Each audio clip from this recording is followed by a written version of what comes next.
«800 τριγώνια» είπατε. Μάλιστα. 800 τριγώνια σε ένα πρωινό. Και τι θεωρείτε τώρα σοβαρή επίδοση, σας παρακαλώ? 4.500 τριγώνια μέσα σε 3 ώρες πρόπερση στην Κοπαΐδα. Πολλά δεν είναι, κύριε Δόγκανε? Είναι η δόση μου, κύριε Παπαπέτρου.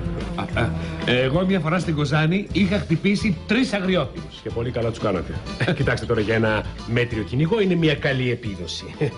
Κοιτάξτε, δεν μπορούμε να είμαστε όλοι σαν και εσάς, ίσα και όμοια, Αυτό μας 4 διεθνή βραβεία έχει πάρει. Αφήστε τώρα τα βραβεία μου, σας παρακαλώ πάρα πολύ. Κύριε Δόγκανε, σας παρακαλώ πάρα πολύ. Ρίξτε του στην ουλή από το λιοντάρι. Ποιο λιοντάρι?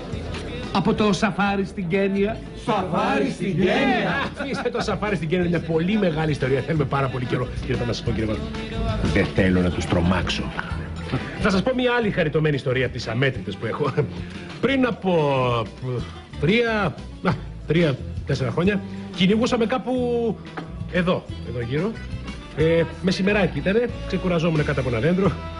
Ξαφνικά ακούω θόρυβο πάνω στο δέντρο. Γυρίζω. Τριγώνι!